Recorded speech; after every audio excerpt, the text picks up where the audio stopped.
तो दोस्तों आज की इस वीडियो में हम बात करने जा रहे हैं लंदन हैज़ फॉलन नाम की इस मूवी के बारे में, जो कि हमें एक तरह से देखने को मिली थी और इसका दूसरा पार्ट अपकमिंग हमें देखने को मिलने वाला है, उसी पर बात होने वाली है। दोस्तों इसके तकरीबन 4 से पार्ट हमें देखने को मिल चुके हैं, चौथे पार्ट का हमें इंतज़ार है। तो इसी के बारे में बात होने जा रही है। पूरी जानकारी मैं इस वीडियो में आपको बताऊँगा। वीडियो को लाइक कर दें, चैनल को सब्सक्राइब कर दें, अब इसके बारे में आगे आपको और जानकारी देता हूँ। पेरिस हैज़ फॉलन 2024 की फ्रेंच और अंग्रेजी भाषा की एक्शन टेलीविजन सीरीज है। इसे हॉवर्ड ओवरमैन ने लिखा है और ओडेड रस्किन और हैस हर्बोट्स ने निर्देशित किया है। कलाकारों का नेतृत्व तौफिक जल्लब, रितु आर्या और सीन हैरिस ने किया है। आधार एस फॉलन ब्रह्मांड में स्थापित एक निराश पूर्व फ्रांसीसी विदेशी सेना सैनिक ने फ्रांसीसी सरकार के खिलाफ बदला लेने के लिए हमला किया। एक गालना विंसेंट तालेब के रूप में Tawfik Jallab, Ritu Arya, Zara Taylor, Sean Harris, Jacob Pierce, Ana Ularu, Freja Karlsson, Camille Rutherford, Thea के रूप में, मैटिस गार्नियर के रूप में जेरेमी कोविलॉल्ट, जूलियट लेवेस के रूप में Emmanuel Bercot, Nathan Willcocks, Philippe Bardin, Laurent Lucas, Pascal Mollin. उत्पादन 8 भाग की श्रृंखला हॉवर्ड ओवरमैन द्वारा लिखी गई है और studio Canal, Urban myth Films और मिलेनियम मीडिया और जीबेस द्वारा निर्मित है। ये 2 कंपनियां हैं जिन्होंने हैज़ फॉलन फिल्म फ्रेंचाइजी का निर्माण किया था। इक्लेक्टिक पिक्चर्स भी जुड़ी हुई है। जॉनी कैप्स, जूलियन मर्फी और हॉवर्ड ओवरमैन अर्बन मिथ के निर्माता है, जबकि जेरार्ड बटलर और एलन सीगल जीबेस के लिए निर्माण करते हैं। मिलेनियम मीडिया के लिए एवी लर्नर, जेफ्री ग्रीनस्टीन, जोनाथन यूंगर और यारिव लर्नर के साथ साथ इक्लेक्टिक पिक्चर्स से हेडी जो मार्केल के साथ एक निर्माता है। लती ग्रोबमैन एक कार्यकारी निर्माता है। 2-3 मुख्य निर्देशक ओडेड रस्किन और हैस हर्बोट्स है। फिल्मांकन अक्टूबर 2023 में पेरिस और लंदन सहित फिल्मांकन स्थानों के साथ हुआ। 4 शुरुआत में मैथ्यू कासोविच को मुख्य भूमिका में लिया गया था, लेकिन बाद में उनकी जगह तेवफिक जल्लब को लिया गया। अन्य कलाकारों में सीन हैरिस, ऋतु आर्या और केमिली रदरफोर्ड के साथ साथ एना उलारू, जेरेमी कोविलाउल्ट और इमैनुएल बेरकोट शामिल है। 5-6 मुक्त करना। यह सीरीज 23 सितंबर 2024 से फ्रांस में कैनाल प्लस पर दिखाई गई थी। 7 यह सीरीज 1 नवंबर 2024 को यूनाइटेड किंगडम में अमेजन प्राइम वीडियो पर रिलीज की गई थी। 8 सभी 8 एपिसोड का प्रीमियर संयुक्त राज्य अमेरिका में 6 दिसंबर 2024 को हुलू पर होगा। 9 स्वागत। नील आर्मस्ट्रांग ने आई अखबार में आर्या के प्रदर्शन की प्रशंसा की और इसे मूर्खतापूर्ण लेकिन मनोरंजक एक्शन थ्रिलर बताया। 10 द आर्ट्स डेज के एडम स्वीटिंग ने शो को 4 सितारे दिए और आर्या और जल्लब के मजबूत काम की प्रशंसा की, लेकिन महसूस किया कि शो का प्रमुख कॉलिंग कार्ड सीन हैरिस है। तौफिक जल्लाब एक फ्रांसीसी अभिनेता है। प्रारंभिक जीवन और शिक्षा। तौफिक जल्लब का जन्म फ्रांस के अर्जेंट्यूल में एक मोरक्कन माँ और अल्जीरियाई ट्यूनीशियाई पिता के यहाँ हुआ था। उनकी पहली फिल्म भूमिका 10 साल की उम्र में एक बाल सैनिक की भूमिका थी। आजीविका। अपने शुरुआती करियर के दौरान जल्लाब को फ्रांस में इंटर्नशिप में कई भूमिकाएं मिलीं। वह फ्रांसीसी पुलिस ड्रामा सीरीज स्पाइरल के 7वें 2019 और 8वें 2020 सीजन में एक युवा जासूस अली की भूमिका निभाते हैं।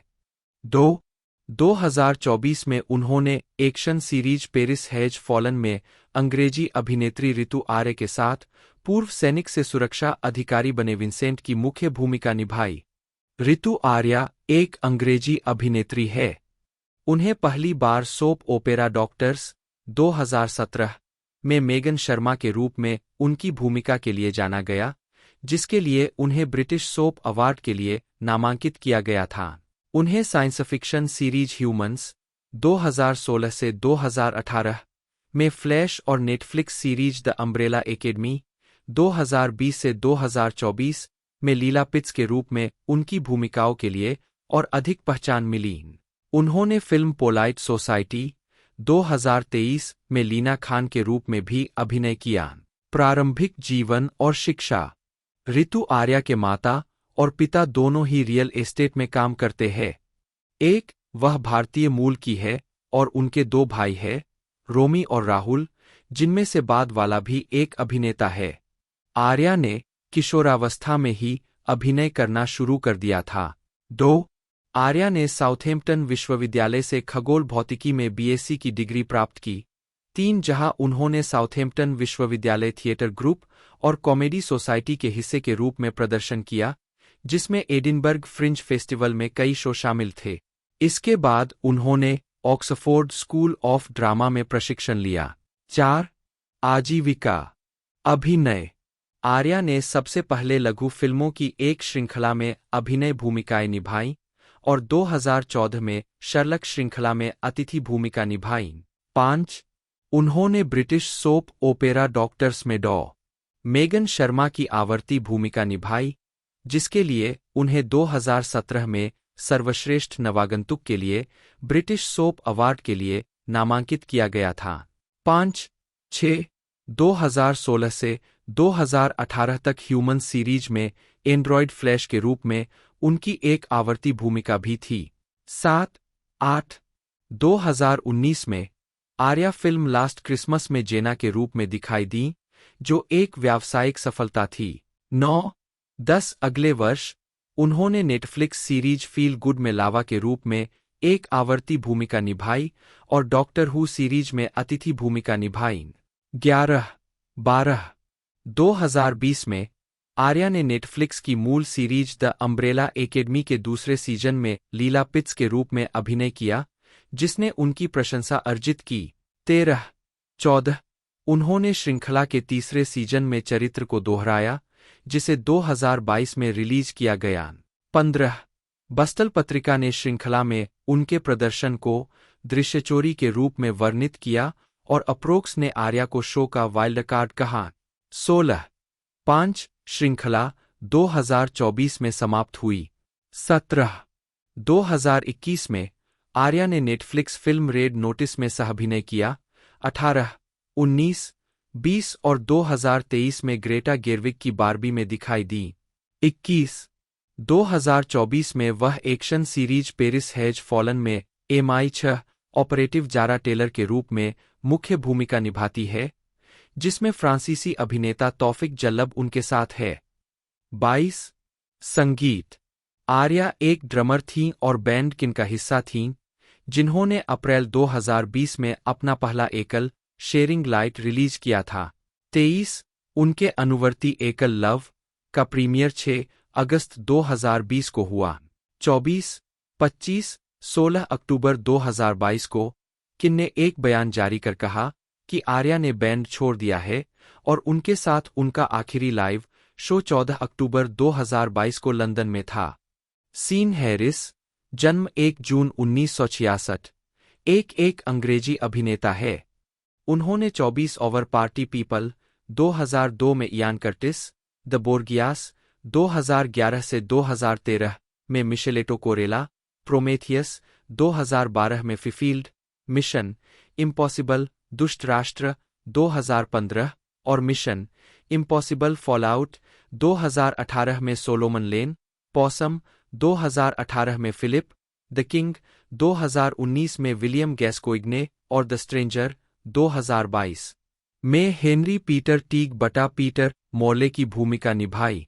एरिस ने मिनी सीरीज साउथक्लिफ 2013 में अपनी भूमिका के लिए सर्वश्रेष्ठ अभिनेता के लिए ब्रिटिश अकादमी टेलीविजन पुरस्कार जीता और सर्वश्रेष्ठ सहायक अभिनेता के लिए BIFA के लिए लगातार 3 नामांकन प्राप्त किए। प्रारंभिक जीवन और शिक्षा एरिस का जन्म 1 जून 1966 को बेथल ग्रीन में हुआ था। 1, 2 और वे लोवेस्टॉफ्ट, सफोक में पले बड़े।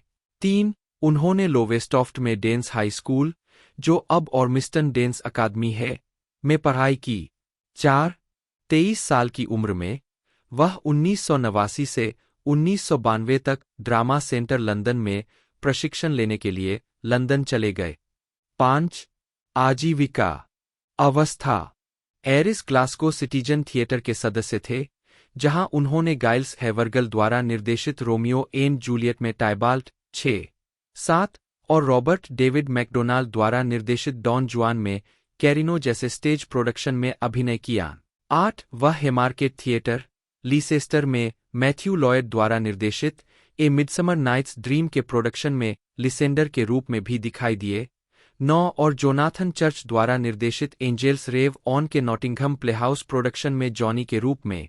10, 11 टेलीविजन हैरिस के टेलीविजन क्रेडिट में serial killer Ian Brady, ITV 1 की television mini series See No Evil, The Moors Murders 2006, 11 2007 की television film Wedding Belles, 11 channel 4 की ड्रामा सीरीज के प्रेथ 12, संयुक्त राज्य अमेरिका में मीडोलैंड्स में गॉर्डन ऑर्मंड और BBC series Ashes to Ashes में आर्थर लेटन के रूप में शामिल है। 11, 2009 में उन्होंने चैनल 4 की समीक्षकों द्वारा प्रशंसित रेड राइडिंग त्रयी में भ्रष्ट जासूस इंस्पेक्टर बॉब क्रेवेन की भूमिका निभाई। 11, और डीन कैवंड की कॉमेडी सीरीज स्वेंगली में फोटोग्राफर एंटोन ब्लेयर की भूमिका निभाई। 13, बीबीसी टीवी नाटक 5 डॉटर्स 2010 में हैरिस ने ब्रायन टोबिन की भूमिका निभाई, जो सफोक में स्थित ड्रग ट्रीटमेंट सुविधा द इकेनी प्रोजेक्ट के सहसंस्थापक थे। टोबिन की भूमिका निभाने की तैयारी में हैरिस ने प्री प्रोडक्शन के दौरान असली ब्रायन टोबिन का अनुसरण किया। 14, 2011 से 2013 तक हैरिस नील जॉर्डन द्वारा बनाई गई श्रृंखला द बोर्गियास में हत्यारे मिशेलेटो के रूप में दिखाई दिए। 2013 में उन्होंने चैनल 4 के नाटक साउथक्लिफ में स्टीफन मॉर्टन के रूप में अभिनय किया। 15, जिसके लिए हैरिस ने 2014 में सर्वश्रेष्ठ अभिनेता का बाफ्टा पुरस्कार जीता। 2, 16, 17, उन्होंने जमैका इन के खराब रूप से प्राप्त बीबीसी रूपांतरण में जॉस मेर्लिन की भूमिका भी निभाई, जो विवाद का विषय बन गया और इसके बरबराते कलाकारों और अन्य ध्वनि समस्याओं पर राष्ट्रीय समाचार बना। 18, 19, वह 2024 की frame British action thriller series Paris has fallen में विकृत पूर्व सैनिक से आतंकवादी मास्टरमाइंड बने जैकब पियर्स के रूप में दिखाई देते हैं। 20, पतली परत हैरिस ने 1999 की बाइबिल ऐतिहासिक ड्रामा टेलीविजन फिल्म जीसस में थॉमस द डिसाइपल और बाद में थॉमस द एपोस्टल की मुख्य भूमिका निभाई। 11, उनकी उल्लेखनीय भूमिकाओं में माइकल विंटरबॉटम की 2002 की फिल्म 24 ओवर पार्टी पीपल, 11 में जॉय डिवीजन के प्रमुख गायक यान कर्टिस की भूमिका और केविन थॉमस द्वारा निर्देशित short film True Love Once Removed में स्टीवन की भूमिका शामिल है। 11, फिल्म ने पाम स्प्रिंग्स और ह्यूस्टन फिल्म समारोहों में सर्वश्रेष्ठ लघु फिल्म का पुरस्कार जीता। इसे कई अंतर्राष्ट्रीय समारोहों के लिए चुना गया और 2004 में ऑस्कर नामांकन के लिए भी अर्हता प्राप्त की। 21, हैरिस ने कीथ फुलटन और लुइस पेपे द्वारा निर्देशित 2005 की mockumentary brothers of the head में निक सिडनी की भूमिका भी निभाई। 11, 2007 में वह ग्रेग लोफ्टिन द्वारा निर्देशित सैक्सन में एडी के रूप में अपनी पहली फीचर फिल्म लीड भूमिका में दिखाई दिए। 11, 2009 में उन्होंने डैनियल बार्बर द्वारा निर्देशित हैरी ब्राउन में स्ट्रेच की भूमिका निभाई। 11, 2010 में हैरिस स्कॉटिश निर्देशक स्कॉट ग्राहम द्वारा लिखित और निर्देशित एक अन्य लघु फिल्म नेटिव सन में दिखाई दिए। 11, इसका प्रीमियर 2010 के कान फिल्म फेस्टिवल में हुआ। 22, 2012 में उन्होंने रिडले स्कॉट की प्रोमेथियस में फिफील्ड की भूमिका निभाई। 2, 2014 में हैरिस ने डिलीवर अस फ्रॉम एविल 2014 में मिक सेंटिनो की भूमिका निभाई, जिसे स्कॉट डेरिक्सन ने निर्देशित किया था और यह राल्फ सार्ची और लिसा कोलियर कूल के 2001 के उपन्यास बीवेयर द नाइट पर आधारित था। उन्हें डेरिक्सन ने फिल्म के लिए बिना किसी साक्षात्कार के चुना था, इस आधार पर कि निर्देशक ने हैरी ब्राउन में अभिनेता का प्रदर्शन देखा था। 23, उसी वर्ष वह गाय माइहिल की द गूब में जीन वोमैक के रूप में दिखाई दिए। माइहिल ने पहले हैरिस को 2 film shots to Half Times to Hell 1997 और द फेब्युलस बिल्सन्स 2001 में निर्देशित किया था। हैरिस ने वर्ष का समापन यान डेमांगे द्वारा निर्देशित 71 में कैप्टन सैंडी ब्राउनिंग के रूप में अपने प्रदर्शन के साथ किया, जिसके लिए उन्हें सर्वश्रेष्ठ सहायक अभिनेता के लिए 2014 ब्रिटिश इंडिपेंडेंट फिल्म अवार्ड के लिए नामांकन मिला। 24, 2015 में हैरिस क्रिस्टोफर मैकक्वेरी द्वारा निर्देशित मिशन इम्पॉसिबल दुष्ट राष्ट्र में सोलोमन लेन के रूप में दिखाई दिए और जस्टिन कुर्जेल की मैकबेथ में मैकडफ के रूप में एक और बीआईएफए नामांकन अर्जित किया। 25, 2016 में उन्होंने क्राइम ड्रामा ट्रैपस अगेंस्ट अस में अभिनय किया, जिसमें माइकल फैसपेंडर, ब्रेंडन ग्लीसन और रोरी किन्नर शामिल थे। 26, फिल्म में उनके प्रदर्शन ने लगातार तीसरे बीआईएफए नामांकन को योग्य बनाया। 27 एरिस ने 2016 में मैथ्यू होलनेस की फिल्म पॉसम को फिल्माया, जिसमें उन्होंने मुख्य किरदार निभाया।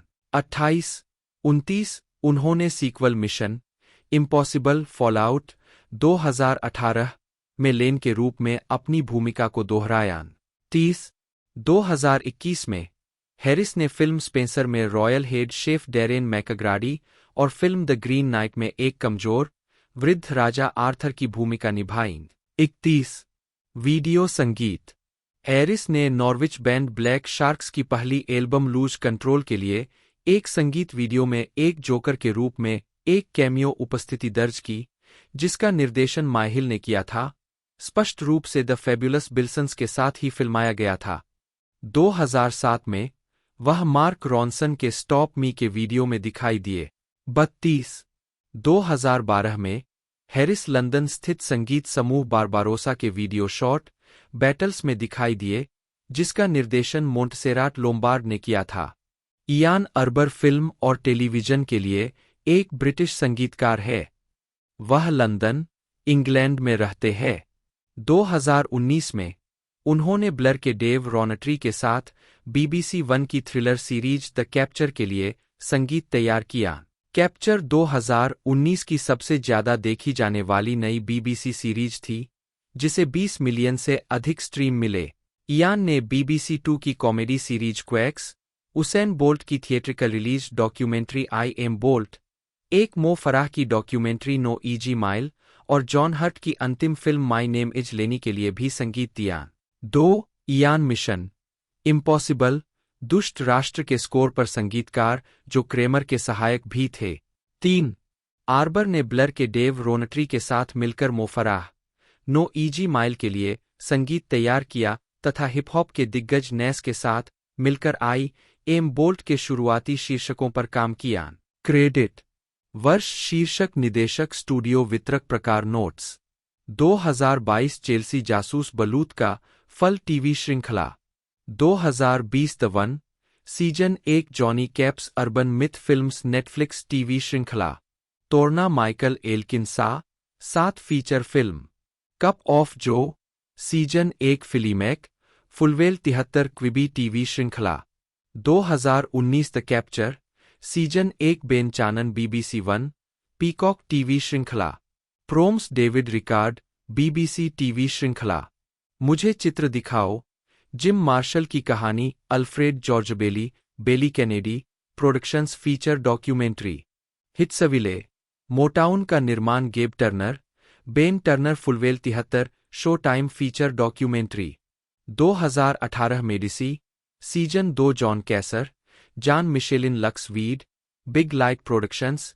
राय फिक्शन राय 1 नेटफ्लिक्स SBS टीवी श्रृंखला क्रूर हृदय पॉल ओसबोर्न विशिष्ट चित्र Verax films feature film Bros चीखना बंद होने के बाद जो parliament David Souter Fulwell 73 XYZ films Lorton distribution feature documentary Dave Rowntree के साथ सहसंगीतबद्ध रेड कॉर्न एक Chi Keong Cheung intense productions feature film गुरियों का द्वीप Sebastian Mantilla Retrogusto films feature film Scott और Sid Scott Elliott Sid Sedowski dream chairs film limited feature film आप नहीं हो सकते मार्क ए ऑल्टमैन अटलांटिस घाटी फीचर फिल्म जो क्रेमर संगीतकार के साथ सहरचित 2017 नीम हकीमो NDD एमोनी भाग्यशाली दिग्गज BBC 2 टीवी श्रृंखला मेरा नाम लेनी है रॉन स्कैल्पेलो सैलून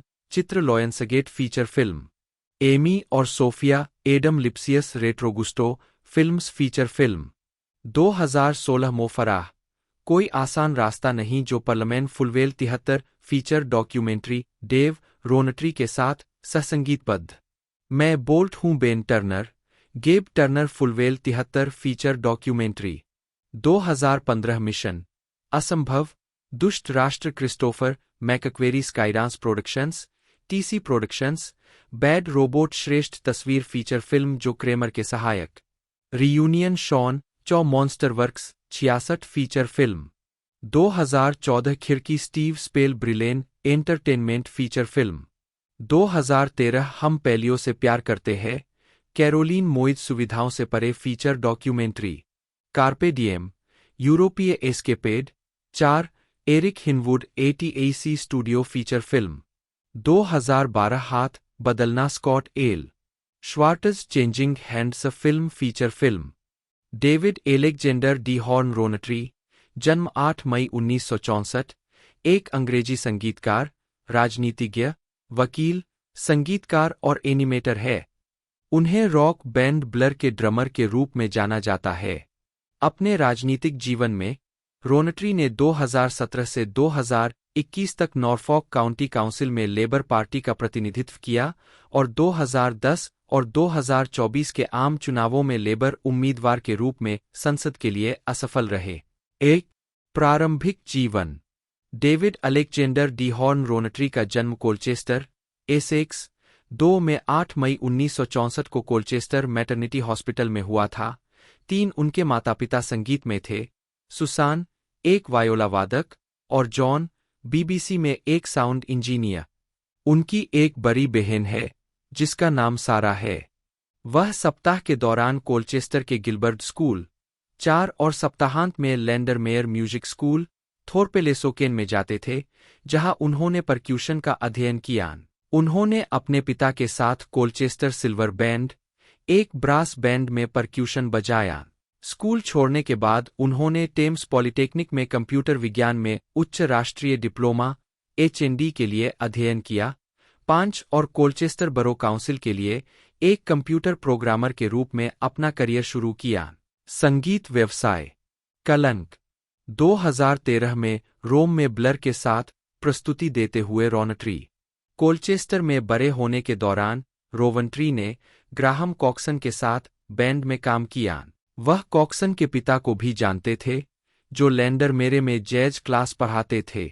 1989 में कॉक्सन ने रोवंट्री को डेमन अल्बर्न से मिलवाया, जो लंदन विश्वविद्यालय के गोल्डस्मिथ के आसपास एक बैंड बना रहे थे। रोवंट्री को शामिल होने के लिए कहा गया और उन्होंने लंदन जाने के लिए अपनी नौकरी छोड़ दी। एलेक्स जेम्स के जुड़ने और 2 नाम परिवर्तनों के बाद बैंड ने ब्लर पर समझौता किया और फूड रिकॉर्ड्स के साथ अनुबंध किया, जिसे EMI के माध्यम से वितरित किया गया था। बाद में EMI ने फूड रिकॉर्ड्स का अधिग्रहण कर लिया और ब्लर को EMI में समाहित कर लिया गया। बीगल 2 मंगल मिशन। 1998 में अंतरिक्ष के प्रति रोनट्री के आजीवन आकर्षण ने उन्हें बीगल 2 मंगल मिशन में शामिल होने के लिए प्रेरित किया। पिछले वर्ष यूरोपीय अंतरिक्ष एजेंसी ESA ने अपने पहले ग्रहीय मिशन मार्स एक्सप्रेस नामक एक ऑर्बिटर की घोषणा की थी। ओपन यूनिवर्सिटी के प्रोफेसर कॉलिन पिलिंगर ने प्रस्ताव दिया कि इसे जीवन की तलाश और वैज्ञानिक विश्लेषण करने के लिए समर्पित एक लैंडर ले जाना चाहिए। 6 रोनट्री और उनके साथी बैंड सदस्य एलेक्स जेम्स ह्यूस्टन के नासा अंतरिक्ष केंद्र में पर्दे के पीछे का दौरा करने के बाद शामिल हो गए। वे इस बात से हैरान थे कि वहां मिलने वाले लोगों में से कितने ब्रिटिश थे और उन्हें आश्चर्य हुआ कि उन्हें अंतरिक्ष अनुसंधान करने और उद्योग में काम करने के लिए अमेरिका क्यों जाना पड़ा। जब वे यूके वापस आए, तो यूके अंतरिक्ष परियोजनाओं की तलाश करते हुए उन्हें बीगल 2 मिला और उन्होंने इसका समर्थन करने का संकल्प लिया। उस समय लैंडर परियोजना की लागत 25 पाउंड मिलियन आकी गई थी और इसे व्यापक समर्थन नहीं मिला था। 6 रोनट्री और जेम्स 1998 में PR में मदद करने के लिए बीगल 2 टीम में शामिल हुए। उन्होंने परियोजना को बढ़ावा देने में मदद करने के लिए अपने मंच का इस्तेमाल किया। उनके समर्थन ने कलाकार, डेमियन हर्स्ट और उद्योग और वित्तीय समर्थकों से उच्च प्रोफाइल समर्थन आकर्षित किया, और कई वर्षों की पैरवी के बाद यूके सरकार और ESA परियोजना को वित्तपोषित करने में मदद करने के लिए सहमत हुए।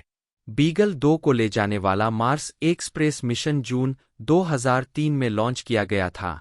इसमें ब्लर द्वारा लिखी गई एक सिग्नेचर ट्यून थी, जिसे लैंडर के आगमन की घोषणा करने के लिए मंगल ग्रह से वापस भेजा जाना था, और हर्स्ट की ट्रेडमार्क स्पॉट पेंटिंग में से एक का उपयोग बीगल 2 के कैमरों के अंशांकन के लिए किया जाना था। बीगल 2 ने पृथ्वी से संपर्क खो दिया, लेकिन नासा ऑर्बिटर द्वारा ली गई छवियों में यूके स्पेस एजेंसी द्वारा 10 साल बाद मंगल की सतह पर देखा गया। 7.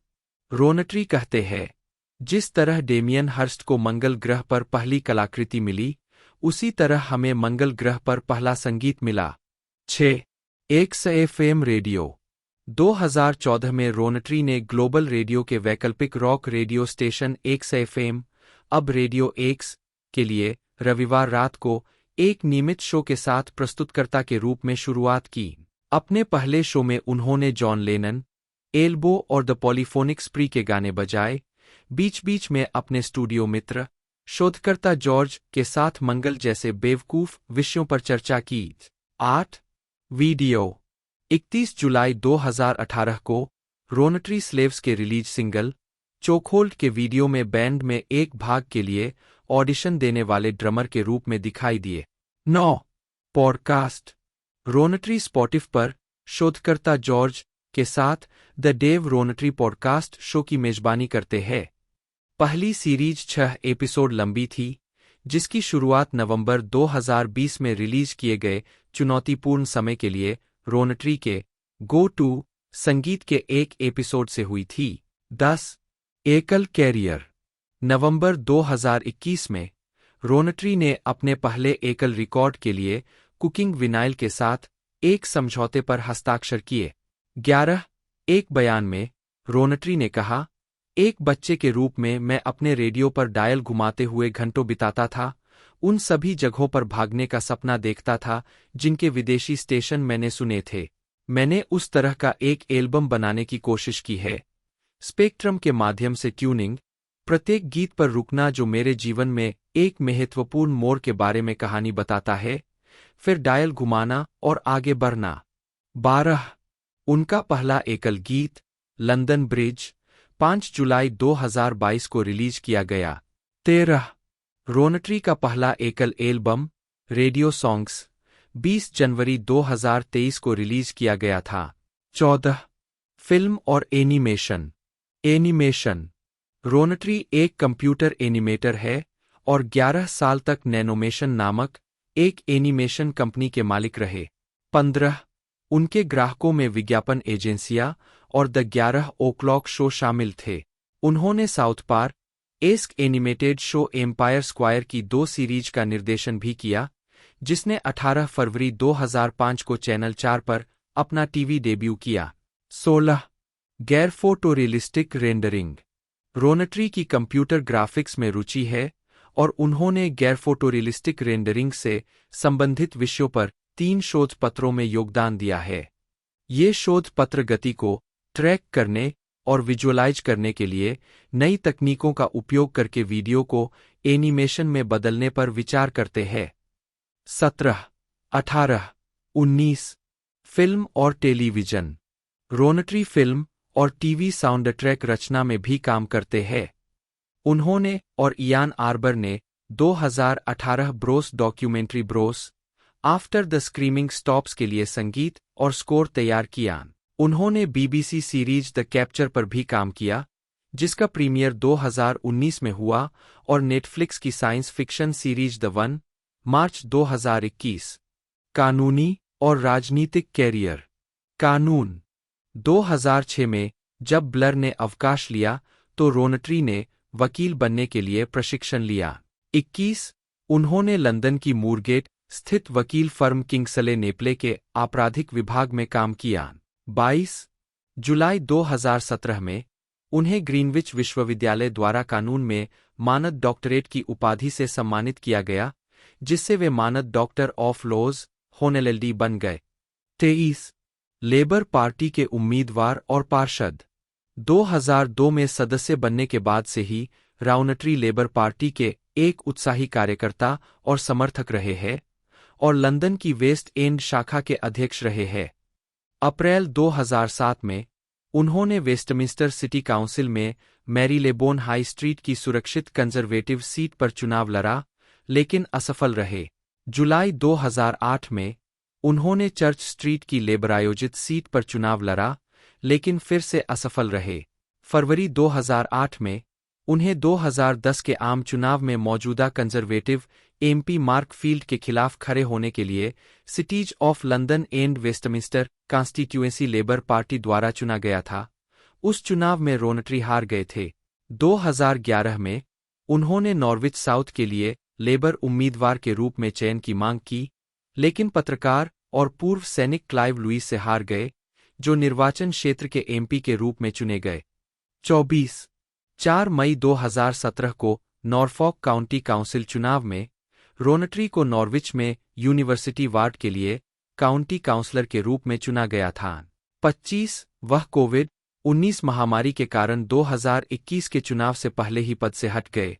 अपनी वेबसाइट पर एक बयान में उन्होंने कहा, यूनिवर्सिटी वार्ड में निवासियों का प्रतिनिधित्व करना एक खुशी और सौभाग्य की बात है और मैंने यहाँ ऐसी दोस्ती की है जो जीवन भर चलेगी। मुझे उम्मीद है कि जब यह सब खत्म हो जाएगा तो मैं किसी तरह फिर से इसमें शामिल हो पाऊंगा। 26 मार्च 2024 में रोनट्री को 2024 के आम चुनाव में मिड ससेक्स के निर्वाचन क्षेत्र के लिए लेबर के संभावित संसदीय उम्मीदवार के रूप में चुना गया था। यह सीट वर्तमान में लिबरल डेमोक्रेट सांसद एलिसन बेनेट के पास है। 27 रोनट्री का अभियान आवास और शहर के केंद्र के उत्थान पर केंद्रित था।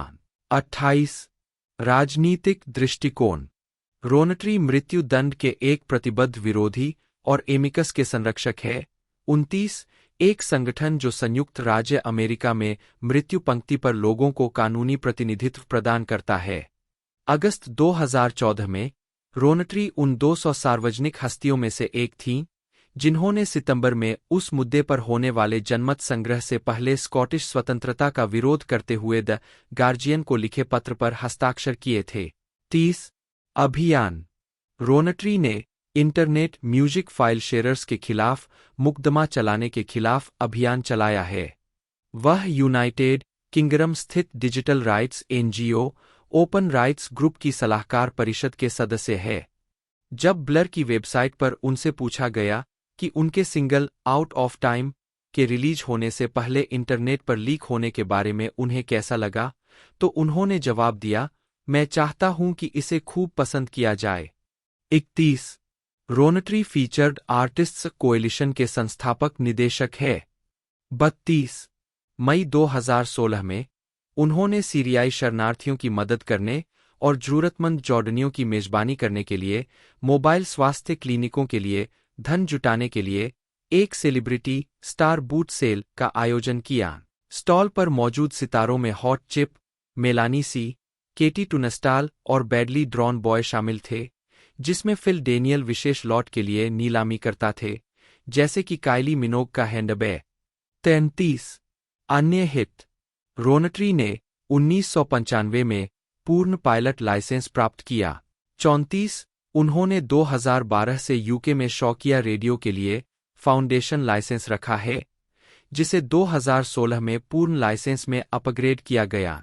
उनका कॉल साइन M0IEG है।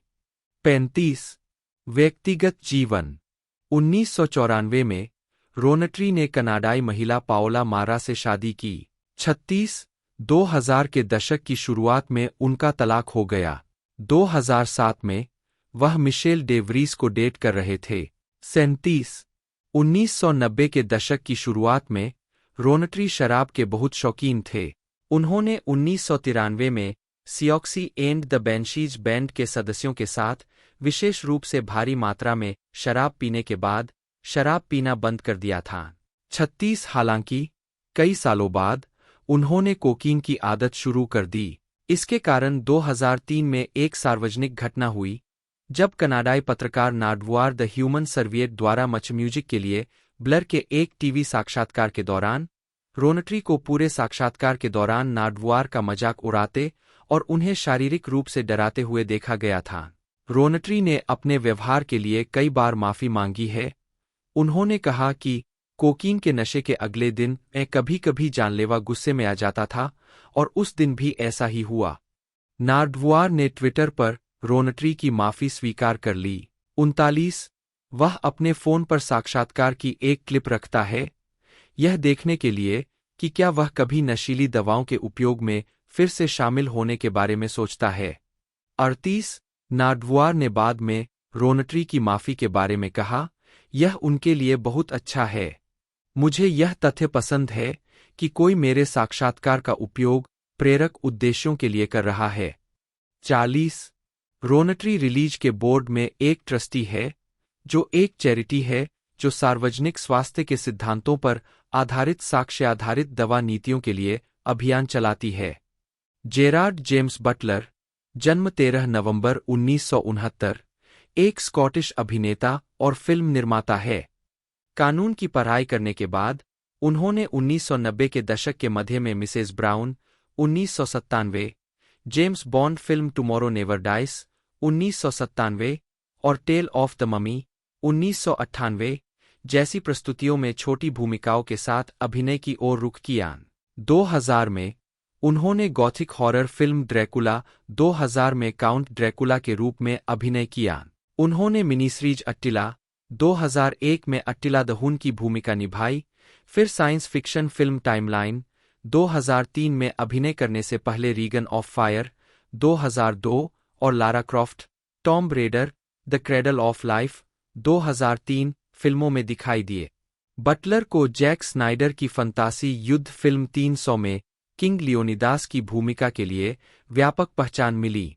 उन्होंने समीक्षकों और व्यावसायिक रूप से सफल How to Train Your Dragon franchise 2010 वर्तमान में एक आवाज की भूमिका निभाई थी। इसके अलावा 2010 के दशक में उन्होंने action thriller has fallen film श्रृंखला में एक सीक्रेट सर्विस एजेंट की भूमिका निभाई। एक ने 2011 की फिल्म कोरियोलेनस में सैन्य नेता टुलस ऑफिडियस और 2011 की action biopic machine gun preacher में सैम चाइल्डर्स की भूमिका निभाई। बटलर ने जियोस्टॉर्म 2017, ग्रीनलैंड 2020 और प्लेन 2023 में और भी एक्शन फिल्म भूमिकाएं की। प्रारंभिक जीवन बटलर 2 का जन्म पैस्ले, रेनफ्रूशायर 3 स्कॉटलैंड में हुआ था, जो मार्गरेट और एडवर्ड बटलर, एक सट्टेबाज के 3 बच्चों में सबसे छोटे थे। 4, 5, 6 वह आयरिश मूल के एक कैथोलिक परिवार से है। 7, 8 जब वह 6 महीने के थे तब उनका परिवार मॉन्ट्रियल, क्यूबेक, कनाडा चला गया। 9, 1 साल बाद जब उनके माता-पिता की शादी टूट गई तो उनकी मां ने मॉन्ट्रियल छोड़ दिया और 18 महीने की उम्र के जेरार्ड के साथ स्कॉटलैंड लौट आईं। 10 बटलर पैस्ले में सेंट मिरिन और सेंट मार्गरेट हाई स्कूल में हेड बॉय थे और उन्होंने university of Glasgow school of law में जगह हासिल की। 11-12 किशोरावस्था में उन्होंने स्कॉटिश यूथ थिएटर में भी भाग लिया। उन्होंने अपने पिता को तब तक नहीं देखा जब तक कि वह 16 साल के नहीं हो गए, जब एडवर्ड बटलर ने उन्हें ग्लासगो के एक रेस्तरां में मिलने के लिए बुलाया। मुलाकात के बाद बटलर घंटों रोए और बाद में याद किया, उस भावना ने मुझे दिखाया कि आपके इस शरीर में कितना दर्द हो सकता है। दर्द और दुख जिसके बारे में आपको तब तक पता नहीं चलता जब तक कि वह बाहर न निकल जाए। 10 एक छात्र के रूप में वे विश्वविद्यालय कानून सोसाइटी के अध्यक्ष थे। 13 एक ऐसा पद जिसके बारे में उन्होंने बाद में कहा कि उन्होंने किसी तरह से अपना रास्ता बनाया। 3 जब बटलर 22 वर्ष के थे तब उनके पिता को कैंसर का पता चला और उनकी मृत्यु हो गई। उन्होंने अपने जीवन में इस अवधि के बारे में कहा, मैं एक 16 वर्षीय व्यक्ति से जो जीवन को समझने के लिए इंतजार नहीं कर सकता था, एक 22 वर्षीय व्यक्ति बन गया जिसे इस बात की परवाह नहीं थी कि वह अपनी नींद में मर जाएगा। 14 लॉ स्कूल के अपने अंतिम वर्ष से पहले बटलर ने कैलिफोर्निया में रहने के लिए 1 साल की छुट्टी ली, ज्यादातर वेनिस बीच में, जहां उन्होंने अलग अलग नौकरियां की, अक्सर यात्रा की और, वे कहते हैं, बहुत ज्यादा शराब पीते थे।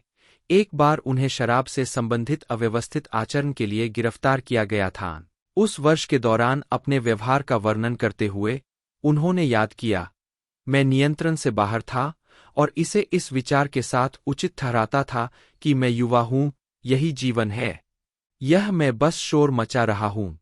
अमेरिका में अपने समय की छुट्टी के बाद वे लॉ स्कूल में अपना अंतिम वर्ष पूरा करने के लिए स्कॉटलैंड लौट आए। 3 बचपन में उनके कान की सर्जरी हुई थी, जिसके कारण उनका कान क्षतिग्रस्त हो गया। वह अभी भी टिनिटस से पीड़ित है और उनके दाहिने कान में सुनने की क्षमता कम हो गई है। 15 आजीविका, कानूनी कैरियर और प्रारंभिक अभिनय कैरियर। स्नातक होने के बाद उन्होंने एडिनबर्ग लॉ फर्म में प्रशिक्षु वकील के रूप में पदभार ग्रहण किया। हालांकि वे देर रात तक शराब पीते रहे और अक्सर काम से चूक गए। वकील के रूप में योग्य होने से एक सप्ताह पहले उन्हें नौकरी से निकाल दिया गया। 25 वर्ष की आयु में और एक अयोग्य वकील, वे प्रसिद्ध होने के अपने सपने को पूरा करने के लिए लंदन चले गए। उन्होंने स्वीकार किया, जब मैंने शुरुआत की तो मुझे यकीन नहीं था कि मैं वास्तव में सही कारणों से इसमें था। मैं प्रसिद्ध होना बहुत चाहता था। 10 शुरुआत में कोई भी अभिनय भूमिका पाने में असमर्थ होने के कारण उन्होंने वेटर, टेलीमार्केटर और मेलों में खिलौना प्रदर्शनकर्ता सहित कई तरह की नौकरियों में काम किया। लंदन में वह स्कॉटिश यूथ थिएटर में अपने किशोरावस्था के दिनों के एक पुराने दोस्त से मिले, जो अब लंदन के कास्टिंग डायरेक्टर थे। उस समय वह उसका प्रेमी और उसका सहायक था। वह उसे स्टीवन बर्कॉफ के नाटक कोरियोलेनस के ऑडिशन के लिए ले गई। 13 निर्देशक ने बटलर के ऑडिशन के बारे में कहा, जब वह पढ़ता था तो उसमें इतनी जोश और उत्साह होता था, इतना कि यह अन्य अभिनेताओं को सुस्त बना देता था, कि मैंने उसे कलाकारों की टुकड़ी में शामिल करने का फैसला किया। 14 तब 27 साल की उम्र में बटलर को अपना पहला पेशेवर अभिनय कार्य मिला। 1 साल से भी कम समय बाद उन्होंने एडिनबर्ग फेस्टिवल में ट्रेनस्पॉटिंग के थिएटर रूपांतरण में एक भूमिका जीती। 30 साल की उम्र में उन्होंने लॉस एंजिल्स जाने का फैसला किया, जहां उन्होंने Dracula 2000, Tomb Raider 2, Dear Frankie और फैंटम ऑफ द ओपेरा में भूमिकाएं जीतीं। ट्रम्बल के कर्मचारी बरकावी की एक मुखौटा कंपनी के स्वामित्व वाली एक इमारत की पहचान करते हैं, जो खाली दिखने के बावजूद बहुत अधिक बिजली प्राप्त कर रही है, और इसे कामरान का मुख्यालय मानते हैं। बेनिंग इमारत में घुसपैठ करने के लिए निकासी दल में शामिल हो जाता है। कामरान द्वारा अशर को लाइव कवरेज पर मारने से कुछ सेकंड पहले पहुंचता है। कामरान बच निकलता है जब उसका हैकर, सुल्तान मंसूर, मारे जाने से पहले एक ग्रेनेड गिराता है, जिससे बेनिंग को अशर को विस्फोट से बचाने के लिए मजबूर होना पड़ता है। बेनिंग और अशर इमारत को एसएएस स्क्वाड कैप्टन द्वारा माइक द्वारा पहले से लगाए गए विस्फोटक का उपयोग करके नष्ट किए जाने से ठीक पहले भाग जाते हैं, जिसमें कामरान और शेष आतंकवादी मारे जाते हैं। मार्शल ब्रिटिश अधिकारियों को लंदन की सुरक्षा प्रणाली को बहाल करने में मदद करता है और यह पता लगाता है कि MI5 intelligence chief John Lancaster Barkawi का जासूस है। जब वह गिरफ्तारी का विरोध करता है तो उसे मार देता है। ट्रम्बल बरकावी को बताता है कि वायुसेना द्वारा उसके बेस पर एक और ड्रोन हमले से हमला करने से कुछ क्षण पहले उसकी योजना विफल हो गई, जिसमें उसकी मौत हो गई। 2 हफ्ते बाद, जब लंदन में सब कुछ सामान्य हो जाता है, बेनिंग लीह और उनके नवजात बच्चे लिन के साथ घर पर होता है, जिसका नाम जैकब्स के नाम पर रखा गया है। जब वह त्यागपत्र भेजने के बारे में सोचता है, तो वह ट्रम्बल को हाल की घटनाओं के बारे में टेलीविजन पर बोलते हुए देखता है। प्रेरित होकर बेनिंग उस पत्र को मिटा देता है। गालना, Gerard Butler, secret service agent और पूर्व आर्मी रेंजर माइक बेनिंग, राष्ट्रपति बेंजामिन एशर के रूप में एरॉन एकहार्ट, मॉर्गन फ्रीमैन उपाध्यक्ष एलन ट्रम्बल के रूप में एलन मोनी अबाउट बॉल, आमिर बरकावी, एक पाकिस्तानी अंतर्राष्ट्रीय हथियार तस्कर और आतंकवादी मास्टरमाइंड, जो FBI की 10 सर्वाधिक वांछितों की सूची में 6ठे नंबर पर है। Angela Bassett, secret service director Lynne Jacobs के रूप में रॉबर्ट फोर्स्टर, संयुक्त राज्य अमेरिका के सेना जनरल एडवर्ड क्लेग के रूप में संयुक्त चीफ ऑफ स्टाफ के अध्यक्ष Jackie Earle Haley, White House के deputy chief of staff DC Mason के रूप में मेलिसा लियो, रक्षा सचिव Ruth McMillan, Radha Mitchell, Leah Benning के रूप में माइक की पत्नी सीन ओब्रायन, NSA के उप निदेशक Ray Monroe, Waleed Zuaiter, Kamran Barkawi, Aamir का बेटा और उपकमांडर चार्लोट रिले, मी6 एजेंट जैकलिन जैक्स मार्शल के रूप में, Colin Salmon, sir Kevin Hazard, metropolitan police के कमिश्नर प्रमुख के रूप में श्रेय दिया गया, Bryan Larkin, SAS commander Will Davies, Patrick Kennedy, मी5 counter intelligence chief John Lancaster, आतंकवादी हैकर सुल्तान मंसूर के रूप में मेहदी देहबी, आदेल बेनशरीफ, रजा मंसूर, सुल्तान का भाई और आतंकवादी, Michael Wildman, secret service agent Voight, Andrew Pleavin, secret service agent Bronson के रूप में, डेबोरा ग्रांट, डोरिस के रूप में, लिया की मां, क्लार्कसन गाय विलियम्स ब्रिटिश प्रधानमंत्री लीटन क्लार्कसन के रूप में, पेनी डाउनी, गृह सचिव रोज केंटर के रूप में, फिलिप डेलेंसी ने फ्रांसीसी राष्ट्रपति जैक्स मेनार्ड की भूमिका निभाई है, जिनकी विस्फोटकों से भरे एक मालवाहक जहाज द्वारा हत्या कर दी जाती है, एलेक्स जियानिनी इतालवी प्रधानमंत्री एंटोनियो गुस्टो के रूप में, जो वेस्टमिंस्टर एबे में एक विस्फोट में मारे गए। 2 अक्टूबर 2015 को उनकी मृत्यु से पहले यह जियानिनी की आखिरी फिल्म भूमिका थी। 5-6 विवियाना गुस्टो, एंटोनियो गुस्टो की पत्नी के रूप में Elsa Mollien, Nancy Baldwin, German chancellor Agnes Brucken के रूप में, जिन्हें बकिंघम पैलेस में ब्रिटिश रॉयल गार्ड के रूप में प्रच्छन्न आतंकवादियों द्वारा मार दिया जाता है।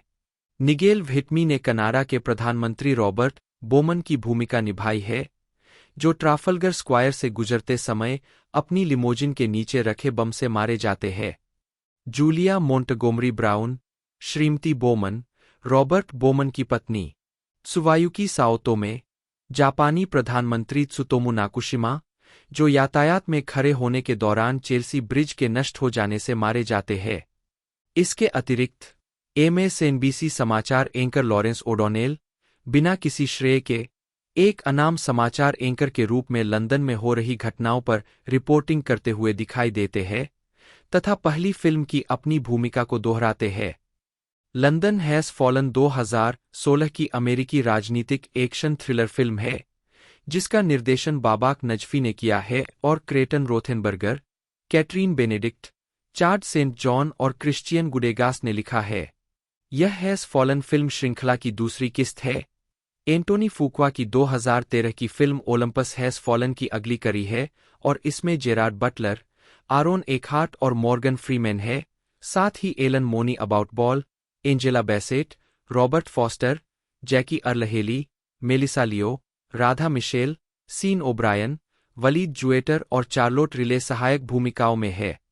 यह फिल्म लंदन में ब्रिटिश प्रधानमंत्री के अंतिम संस्कार में भाग लेने वाले G7 के विश्व नेताओं की हत्या की साजिश और संयुक्त राज्य अमेरिका के राष्ट्रपति बेंजामिन अशर को इस्लामी आतंकवादियों द्वारा मारे जाने से बचाने के लिए secret service agent Mike Banning के प्रयासों पर आधारित है।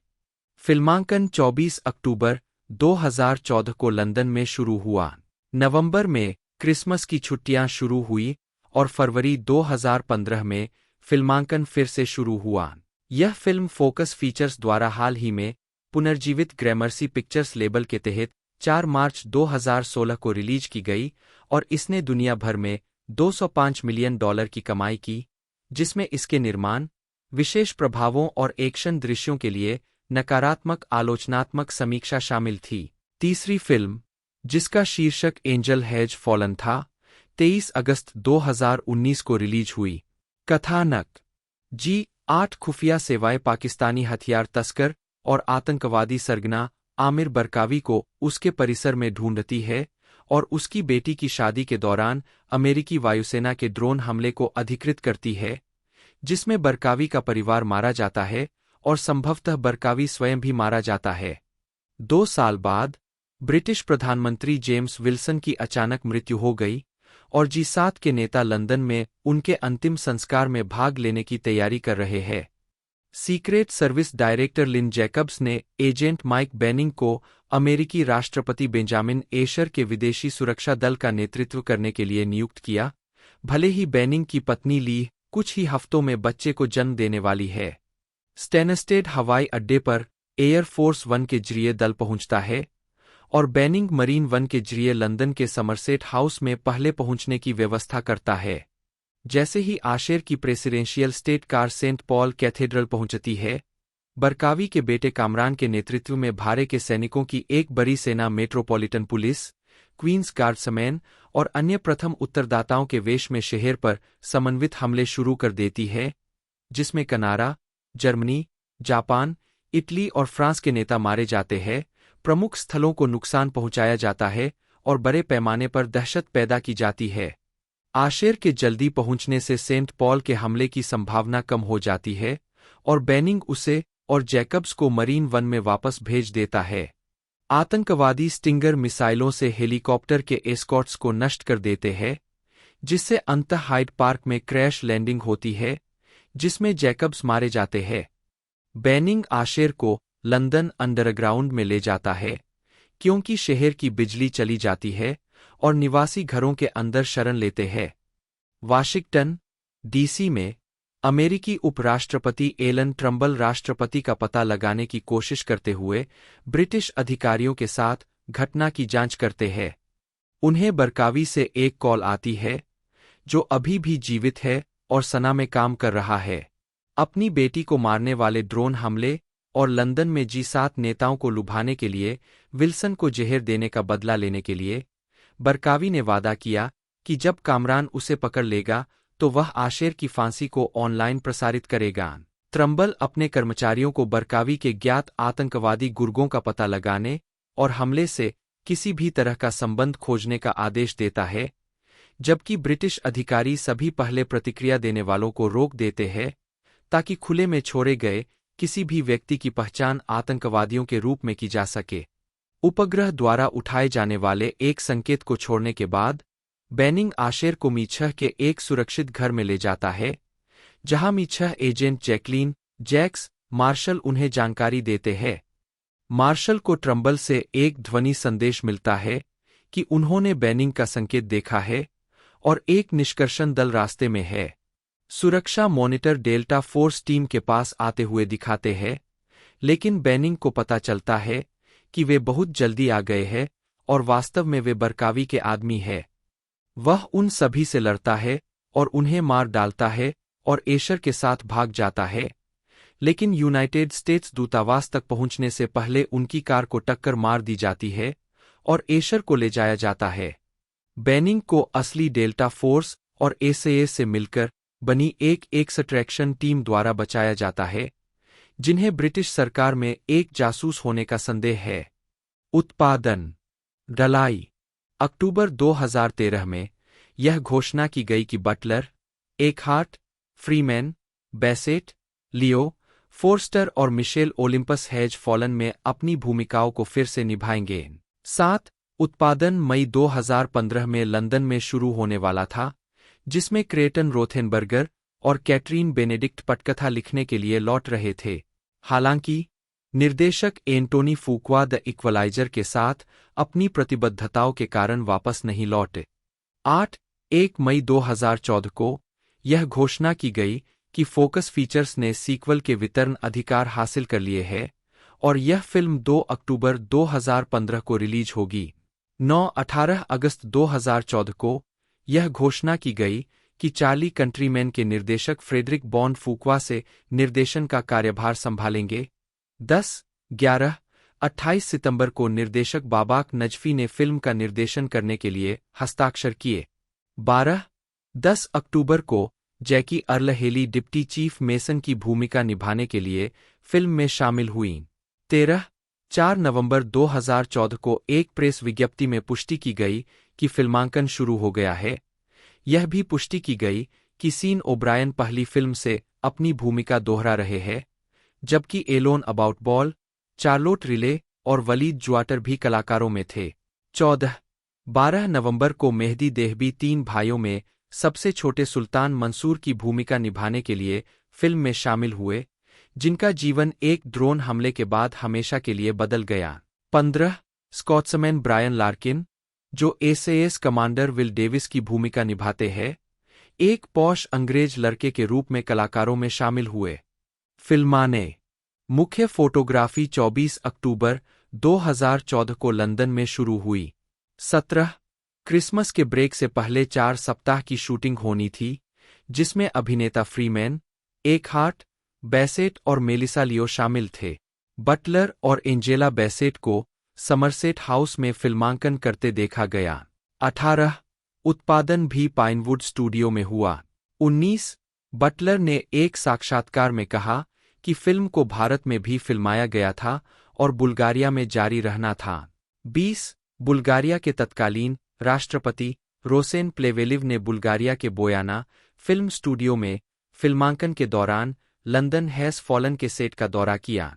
21 फिल्मांकन अप्रैल 2015 तक चला।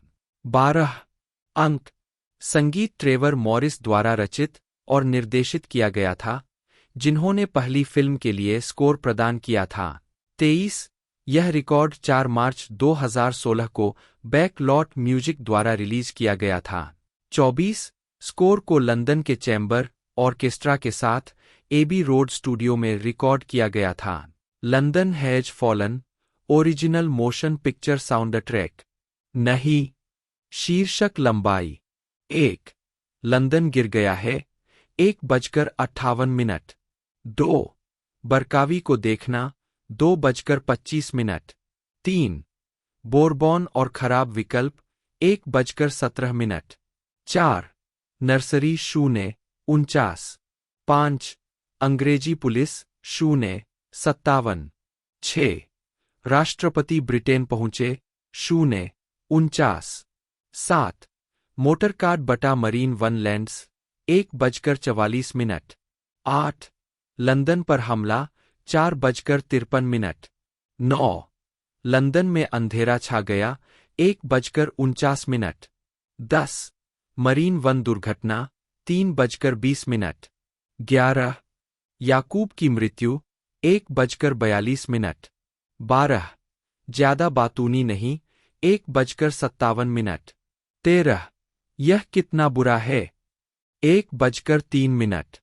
14 मैं यूट्यूब पर मरने वाला नहीं हूं 9:04। 15 मुझे बदकिस्मत मत बनाओ 4:04।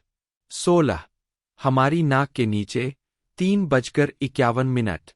17 आशेर को बचाना 12:30। 18 हाथ से लड़ाई और हथकोला 1:59। 19 चलो यहां से चले मुक्त करना। 20 मई 2015 को फोकस फीचर्स ने एक्शन, हॉरर और साइंस फिक्शन रिलीज के लिए अपने ग्रामर्सी पिक्चर्स लेबल को फिर से लॉन्च किया, जिसमें लंदन हैज फॉलन ग्रामर्सी के पहले शीर्षकों में से एक था। एक फिल्म को 2 अक्टूबर 2015 को रिलीज करने की योजना बनाई गई थी। हालांकि 12 जून 2015 को यह घोषणा की गई कि द मार्टियन के साथ प्रतिस्पर्धा से बचने के लिए फिल्म को 22 जनवरी 2016 को वापस ले जाया गया था, जिसने विक्टर फ्रैंकस्टीन के साथ अपनी मूल 25 नवंबर की रिलीज की तारीख को बदल दिया था। 25-26 रिलीज के समय की टेविस्टॉक स्क्वायर मेमोरियल ट्रस्ट के अध्यक्ष फिलिप नेल्सन द्वारा असंवेदनशील के रूप में आलोचना की गई थी, क्योंकि यह 7 जुलाई 2005 के लंदन बम विस्फोटों की 10वीं सालगिरह के सप्ताह के साथ मेल खाता था। 27-16 सितंबर 2015 को फिल्म की रिलीज को फिर से 4 मार्च 2016 तक वापस ले जाया गया, क्योंकि स्टूडियो को फिल्म के दृश्य प्रभावों को खत्म करने के लिए अधिक समय की आवश्यकता थी। 28 home media London has fallen 14 जून 2016 को ब्लूरे और डीवीडी पर रिलीज किया गया। स्वागत। Box office London has fallen ने उत्तरी अमेरिका में $62.7 मिलियन और अन्य क्षेत्रों में $143.2 मिलियन की कमाई की, जिससे दुनिया भर में कुल $205.8 मिलियन की कमाई हुई, जबकि इसका बजट $60 मिलियन था। 4 फिल्म ने अपने पूर्ववर्ती की कुल $170 मिलियन की कमाई को पीछे छोड़ दिया। संयुक्त राज्य अमेरिका और कनाडा में प्री रिलीज ट्रैकिंग ने सुझाव दिया कि फिल्म अपने शुरुआती सप्ताहांत में 3,490 सिनेमाघरों से 20-23 मिलियन की कमाई करेगी। साथ ही जूटोपिया और व्हिस्की टैंगो फॉक्सट्रॉट भी। 29 फिल्म ने गुरुवार रात के पूर्वावलोकन से $8,50,000 और अपने पहले दिन $7.6 मिलियन कमाए। इसने अपने शुरुआती सप्ताहांत में $21.6 मिलियन की कमाई की, जो जूटोपिया $75 मिलियन के बाद बॉक्स ऑफिस पर दूसरे स्थान पर रही। 30 आलोचनात्मक प्रतिक्रिया। रॉटन टोमाटोज पर 197 समीक्षाओं के आधार पर फिल्म को 28% की स्वीकृति रेटिंग मिली है, जिसकी औसत रेटिंग 4.10 है। साइट की आलोचनात्मक सहमति कहती है, लंदन हैज फॉलन एक प्रतिभाशाली कलाकार को फंसाती है और सभी जो इसे देखने की हिम्मत करते हैं। 1990 के दशक के मध्य में एक बेसिकेबल दुःस्वप्न की फिल्म में, जो जेनोफोबिया और थ्रेडबेयर एक्शन थ्रिलर क्लिच से भरी हुई है। 31 मेटाक्रिटिक पर 35 आलोचकों की समीक्षाओं के आधार पर फिल्म को 100 में से 28 का स्कोर मिला है, जो आम तौर पर प्रतिकूल समीक्षा दर्शाता है। 32 सिनेमास्कोर द्वारा सर्वेक्षण किए गए दर्शकों ने फिल्म को A+ से F पैमाने पर का औसत ग्रेड दिया। 30 जो पहली फिल्म के समान स्कोर है। 33 AV क्लब के इग्नाटिय विश्नवेत्स्की ने लिखा, एक धुंधली, दिमागी रूप से मृत फिल्म, जिसमें इतने सारे बेतुके पीछा, हास्यास्पद विशेष प्रभाव और बेमेल स्टॉक फुटेज शॉट है कि इसे शराब पीने के खेल में बदलने की जरूरत है। लंदन हैज फॉलन उन दुर्लभ फिल्मों में से एक है जो बिल्कुल भी अच्छी नहीं है। 34 AV क्लब ने बाद में इसे वर्ष की अपनी सबसे खराब फिल्म के रूप में चुना। 35 विवाद। वैराइटी ने लंदन हैज फॉलन को बेहद नस्लवादी बताया, जो परिचित इस्लामोफोबिया को बढ़ावा देता है, एक आतंकवाद शोषण फंतासी है जिसे नवंबर 2015 के पेरिस हमलों के बाद डर फैलाने के लिए डिजाइन किया गया था, और बदसूरत, प्रतिक्रियावादी भय प्रचार। 36 इस बीच हॉलीवुड रिपोर्टर ने इसे प्रमुख विश्व राजधानियों के विनाशपूर्ण उपशैली के रूप में स्टाइल किया, जो व्यामोह को बढ़ावा देता है। 36 हमलों की 10वीं वर्षगांठ से पहले एक प्रारंभिक ट्रेलर जारी होने के बाद 7/7 बम विस्फोटों के पीड़ितों के परिवारों द्वारा फिल्म को बेहद असंवेदनशील कहा गया है। 37 परिणाम। मुख्य लेख, एंजल हैज फॉलन।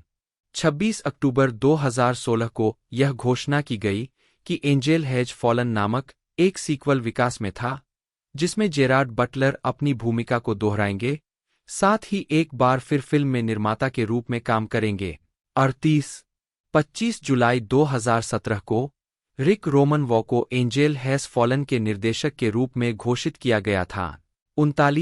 10 जनवरी 2018 को होल्ट मैककेलनी एक पूर्व सैन्यकर्मी वेड जेनिंग्स के रूप में कलाकारों में शामिल हुए, जो एक प्रौद्योगिकी कंपनी के प्रमुख बन गए। 40 लेकिन बाद में डैनी हस्टन द्वारा प्रतिस्थापित किया गया। 18 जनवरी 2018 को जेडा पिंकेट स्मिथ और टिम ब्लेक नेल्सन को एंजेल हैज फॉलन में दिखाई देने की पुष्टि की गई। 13 फरवरी 2018 को पाइपर पेराबो कलाकारों में शामिल हो गए। 41 फिल्मांकन 7 फरवरी 2018 को 42 वर्जीनिया वाटर लेक में शुरू हुआ। 43 यह फिल्म 23 अगस्त 2019 को रिलीज हुई। बाबक नजफी करामी, फारसी, जन्म 14 सितंबर 1975, एक ईरानी स्वीडिश फिल्म निर्देशक, पटकथा लेखक और छायाकार है। उन्हें 2016 की फिल्म लंदन हैज फॉलन के निर्देशन के लिए जाना जाता है।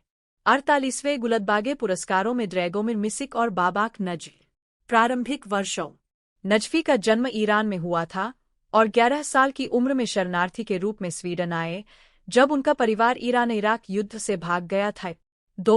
उनके 2 भाई तेहरान में ही रहे और उन्हें दोबारा मिलने में 11 साल लग गए।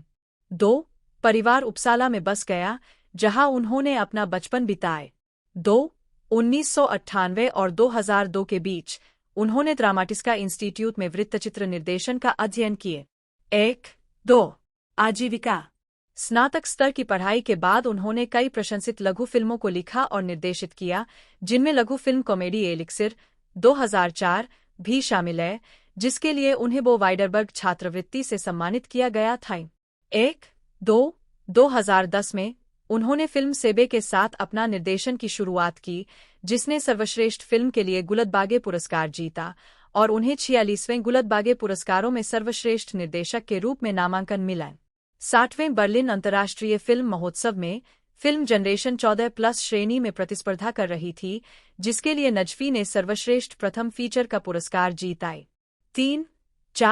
2012 में उन्होंने Easy Money 2 Hard to Kill का निर्देशन किया।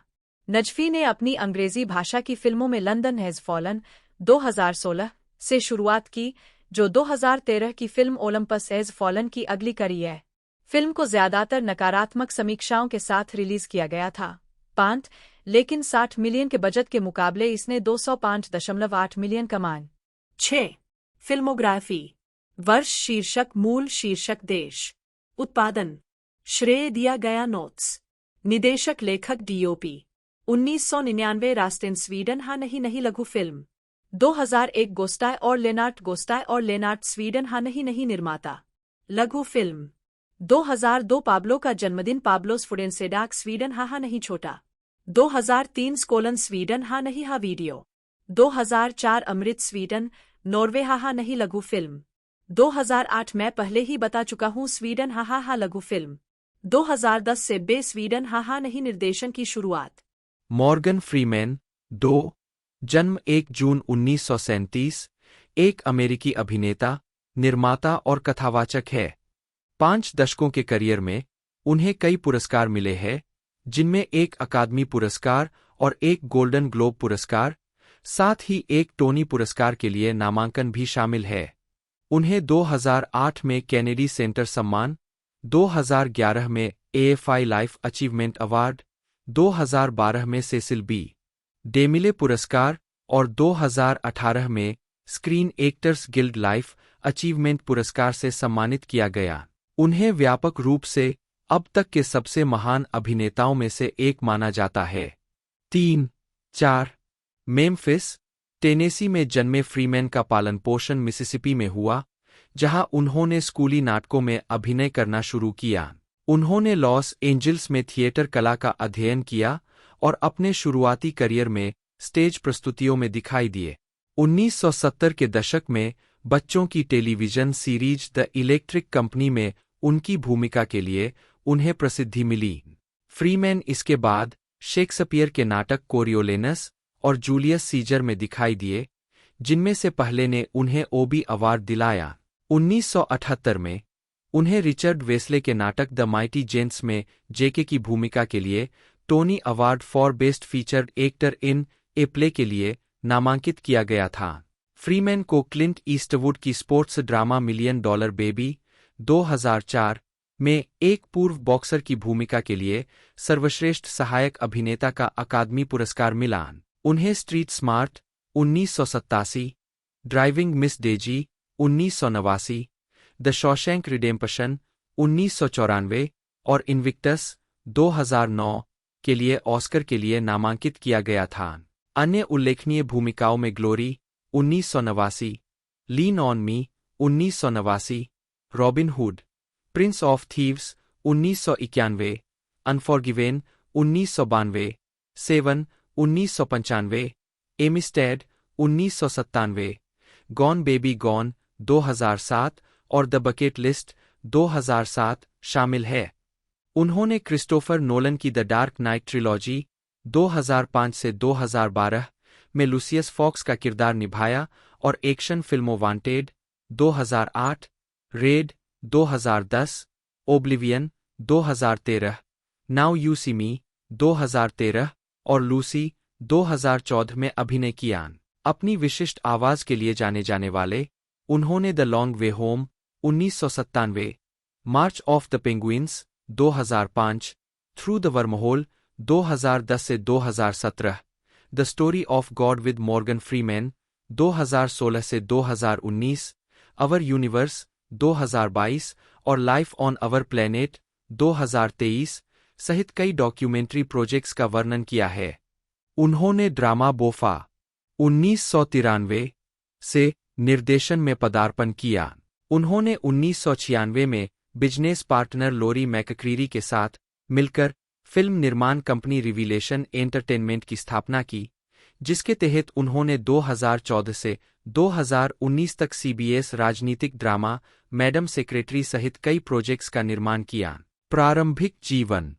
फ्रीमैन का जन्म 1 जून 1937 को मेम्फिस, टेनेसी में हुआ था। 5 वह मैमी एडना नी रेवरे 1912 से 2000, एक शिक्षक।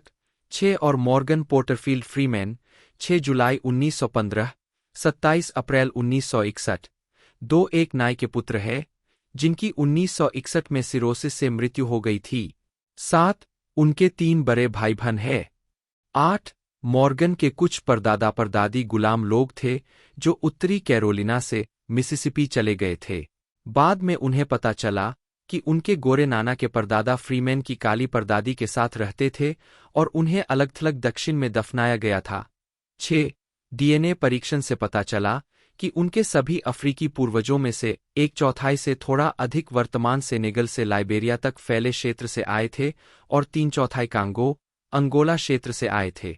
9 शिशु के रूप में फ्रीमैन को चार्ल्सटन, मिसिसिपी में अपनी नानी के पास भेज दिया गया था। 10 11 वह अपने बचपन के दौरान अक्सर स्थानांतरित होते रहे, ग्रीनवुड, मिसिसिपी, गैरी, इंडियाना और अंत में शिकागो में रहे।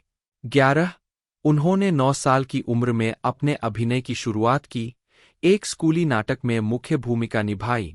इसके बाद उन्होंने ब्रॉड स्ट्रीट हाई स्कूल में दाखिला लिया, एक इमारत जो आज ग्रीनवुड में थ्रेडगिल एलिमेंट्री स्कूल के रूप में कार्य करती है। 12 साल की उम्र में उन्होंने एक राज्यव्यापी नाटक प्रतियोगिता जीती और स्कूल में बसने के दौरान संगीत और रंगमंच की खोज की। जब फ्रीमैन 16 साल के थे तो उन्हें निमोनिया हो गया। 13 फ्रीमैन ने 1955 में हाई स्कूल से स्नातक किया, लेकिन जैक्सन स्टेट यूनिवर्सिटी से आंशिक ड्रामा छात्रवृत्ति ठुकरा दी और इसके बजाय संयुक्त राज्य वायुसेना में भर्ती होने का विकल्प चुना। 7 उन्होंने एक स्वचालित ट्रैकिंग रडार रिपेयरमैन के रूप में काम किया, जो एयरमैन प्रथम श्रेणी के पद तक बढ़ा। 14 1955 से 1959 तक सेवा देने के बाद वह लॉस एंजल्स चले गए और पासाडेना प्लेहाउस में अभिनय की कक्षाएं लीं। 7 उन्होंने लॉस एंजल्स सिटी कॉलेज में थिएटर कला का भी अध्ययन किया, जहां एक शिक्षक ने उन्हें नृत्य करियर शुरू करने के लिए प्रोत्साहित किया। क्रिश्चियन गुडेगास्ट, जन्म 9 फरवरी 1970, एक अमेरिकी लेखक, फिल्म निर्माता और निर्देशक है। दीबनी गुडेगास्ट डेल रसेल और जर्मन में जन्मे अभिनेता एरिक ब्रेडन, जन्म हंसजॉर्ग गुडेगास्ट, की इकलौती संतान है। उनका पालन पोषण लॉस एंजल्स में हुआ और वे वहीं रहते हैं। 1 उन्होंने 1992 में यूसीएलए फिल्म स्कूल से स्नातक किए। उन्होंने अपना career rap music video director के तौर पर शुरू किया और अपनी पहली स्क्रिप्ट, ब्लैक ओशन, अपने पूर्व साथी पॉल शेरिंग के साथ मिलकर लिखी गई, को 1993 में ओलिवर स्टोन को बेचा, जिससे उनका स्क्रीन राइटिंग करियर शुरू हुआ। उन्होंने कई प्रमुख स्टूडियो रिलीज पर बिना श्रेय के पुनर्लेखन और प्रोडक्शन पॉलिशिंग का काम किया है। गुडेगास्ट विवाहित है और उनके 3 बच्चे हैं। फिल्मोग्राफी। ए मैन अपार्थ 2003, पटकथा लेखक। लंदन एज फॉलन 2016, पटकथा लेखक। डेन ऑफ थीव्स 2018, कार्यकारी निर्माता, निर्देशक, पटकथा लेखक। डेन ऑफ थीव्स, पैंटेरा 2025, निर्देशक, पटकथा लेखक। आजीविका 1961 से 1988, प्रारंभिक कार्य और प्रसिद्धि की ओर बढ़ना। फ्रीमैन ने 1961 के विश्व मेले में एक डांसर के रूप में काम किया और सैन फ्रांसिस्को में ओपेरा रिंग संगीत थिएटर समूह के सदस्य थे। 16 उन्होंने the royal hunt of the sun के एक टूरिंग कंपनी संस्करण में अभिनय किया और रॉड स्टीगर अभिनीत सिडनी ल्यूमेट की 1965 की ड्रामा फिल्म द पॉनब्रोकर में एक अतिरिक्त कलाकार के रूप में भी दिखाई दिए। 16 अभिनय और नृत्य की नौकरियों के बीच फ्रीमैन को एहसास हुआ कि अभिनय ही वह जगह थी जहां उनका दिल था। The royal hunt of the sun के बाद मेरे अभिनय करियर ने उड़ान भर ली, उन्होंने बाद में याद किए। 16 फ्रीमैन ने 1967 में द निगलवर्स में विवेका लिंडफोर्स के साथ ऑफ ब्रॉडवे की शुरुआत की। 18 1969 में फ्रीमैन ने द डोजेंस में मंच पर भी प्रदर्शन किए। 19 1971 की शुरुआत में फ्रीमैन ने पीबीएस बच्चों के television show the electric company में अभिनय किया, जिसने उन्हें अमेरिकी दर्शकों के बीच वित्तीय स्थिरता और पहचान दिलाई। 11 शो में उनका काम थका देने वाला था, इसलिए उन्होंने 1975 में छोड़ दिए। 15 टेलीविजन निर्माता जॉन गैंस्कोनी ने कहा कि फ्रीमैन द इलेक्ट्रिक कंपनी में दिखाई देने से घृणा करते थे। उन्होंने कहा, यह उनके जीवन का बहुत दुखी दौर था। 20 बाद में फ्रीमैन ने स्वीकार किया कि वह शो के बारे में नहीं सोचते हैं, लेकिन वह इसका हिस्सा बनने के लिए आभारी है। 21 फीचर फिल्म में उनकी पहली श्रेय उपस्थिति 1971 की who says I can't ride A rainbow में थी, जो जैक क्लूगमैन द्वारा अभिनीत एक पारिवारिक ड्रामा थी। 1922 करियर में एक छोटे से ब्रेक के बाद वह 1978 में काम पर लौटे, 2 स्टेज प्रोडक्शंस में दिखाई दिए। 1978 का द माइटी जेंट्स, जिसमें उन्होंने एक ड्रामा डेस्क अवार्ड जीता और एक शराबी की भूमिका के लिए क्लेरेंस टेरवेंट अवार्ड जीता। 23 और व्हाइट पेलिकन। 24 फ्रीमैन ने थिएटर में काम करना जारी रखा और 1 साल बाद शेक्सपियर की त्रासदी कोरियोलेनस में दिखाई दिए, जिसमें उन्हें 1980 में शीर्षक भूमिका के लिए ओबी पुरस्कार मिला। 16 साथ ही जूलियस सीजर भाई। 25 1980 में उन्होंने ब्रूबेकर नाटक में वाल्टर के रूप में एक छोटी भूमिका निभाई, जिसमें रॉबर्ट रेडफोर्ड ने जेल वार्डन की भूमिका निभाई थी। 26 फ्रीमैन अगली बार टेलीविजन फिल्म एटिका 1980 में दिखाई दिए, जो 1971 के एटिका जेल दंगे और उसके बाद के बारे में है। 27 1 साल बाद उन्होंने पीटर येट्स के आई विटनेस में सहकलाकार विलियम हर्ट और सिगोर्नी वीवर के साथ मुख्य भूमिका निभाई। 28 1982 से 1984 तक Freeman soap opera other world के कलाकार थे, जिसमें उन्होंने आर्किटेक्ट रॉय बिंगहम की भूमिका निभाई थी। 2 नाटकों में कई छोटी भूमिकाओं के बाद उन्होंने मैरी 1985 में अभिनय किया।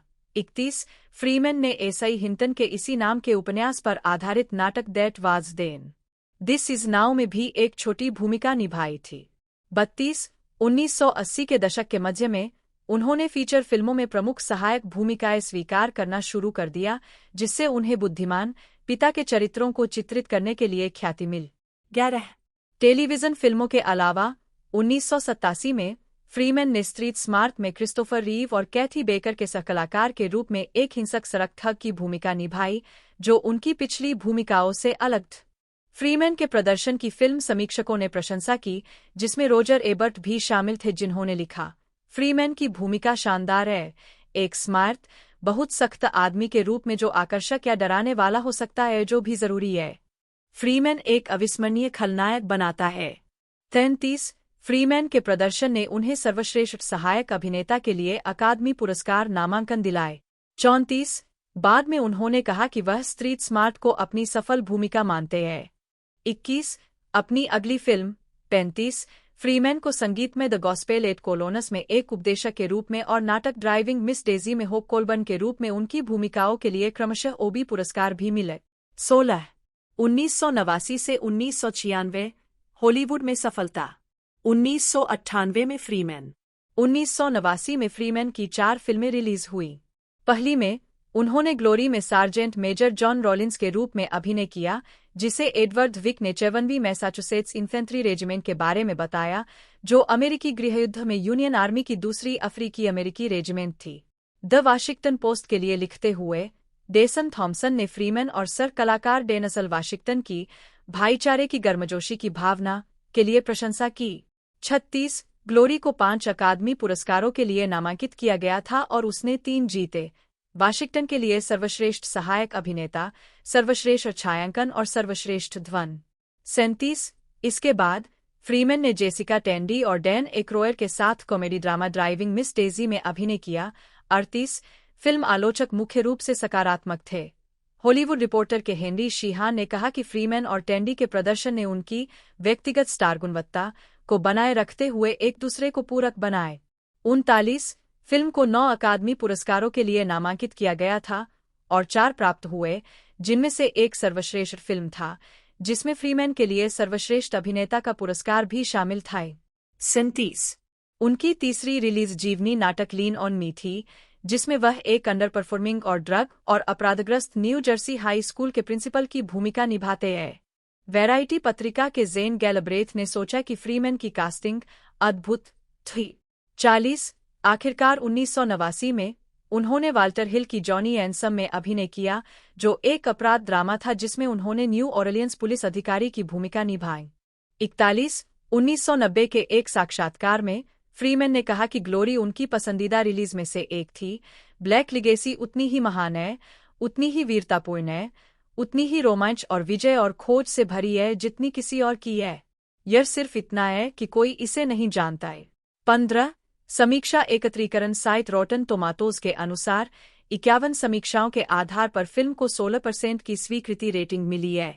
43 1990 की गर्मियों में उन्होंने शेक्सपियर की the taming of the shoe में पेट्रुचियो की भूमिका निभाई, एक ऐसी भूमिका जिसके बारे में वह 6 साल से सोच रहे थे, जो न्यूयॉर्क शहर के डेलाकोर्ट थिएटर में शुरू हुई थी। पेट्रुचियो जीवन में बहुत मजा करता हुआ प्रतीत होता है, उन्होंने कहा। 44 1991 में फ्रीमैन ने robin hood Prince of thieves में सहायक भूमिका निभाई, जो केविन कॉस्टनर अभिनीत एक एक्शन एडवेंचर थे। फिल्म व्यावसायिक रूप से सफल रही। 45 लेकिन आलोचकों से मिश्रित समीक्षा प्राप्त की। द न्यूयॉर्क टाइम्स के विंसेंट कैनबी ने सोचा कि फ्रीमैन ने गड़बड़ कथानक के बावजूद बुद्धि और हास्य के साथ अजीम की भूमिका निभाई। तो IMDb रेटिंग की बात की जाए तो 5.9 की थी जब ये 2016 में आई। 1 मार्च 2016 को इसका आखिरी पार्ट हमें देखने को मिला, जिसकी रनिंग लेंथ 99 मिनट थी तकरीबन, और इसे 60 मिलियन के बजट में बनाया गया था। बाकी 205 मिलियन इसका टोटल बॉक्स ऑफिस कलेक्शन आया, जो कि बहुत ही बेहतरीन था। लोगों द्वारा भी इसे बड़ा पसंद किया गया और उसी वजह से मेकर्स ने इसे आगे बढ़ा है। और नया एक तरह से जो पार्ट है वो हमें अपकमिंग देखने को मिलने वाला है, उसकी पूरी जानकारी मैंने आपको दे दी है। तो आज की इस वीडियो में इतना ही दोस्तों, मिलते हैं अगले वीडियो में।